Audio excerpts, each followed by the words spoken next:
Good afternoon. Mainit. Vlog number 7 po tayo. At long time no see po. Ang topic po natin ay bakit masama ang mag-ipon ng pera kapag ikaw ay negosyante or kahit hindi. Shout out po sa lahat ng nagbabalak na magnegosyo or yung may mga negosyo na po. Galingan pa po natin. Alright. Ako po si Christian Abulincia, isang entrepreneur at isang content creator. Okay, let's go!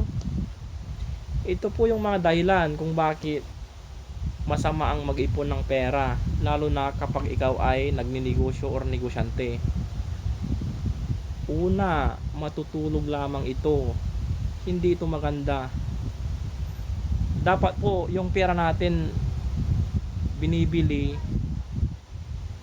yung kita, nagko-compound interest po siya dapat. At tapos, hindi siya maganda kasi dapat po umiikot ang pera. The more na iniipon po natin ang pera, ito po yung masamang epekto niya. Mas marami pong tao ang maghihirap. Yes po, mas maraming tao ang maghihirap. Kaya po ang trabaho nating mga negosyante or entrepreneur ay mapabili po natin ng produkto natin ang mga nag-iipon ng pera or mga mayayaman, para mas lalo pa nating mapaikot ang kanilang pera. Init. Kapag umiikot po ang pera, ay mas umuunlad po ang ating ekonomiya.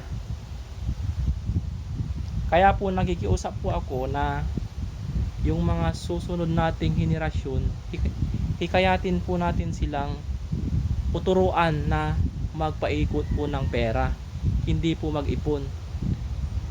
Yung mag-ipon po, hindi po siya maganda kasi po nga ang dami pong bad effect po yun.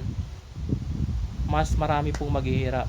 The more na pinapaikot po natin ang pera, mas lalo pong umuunlad ang ating ekonomiya, ang ating bayang sinilangan.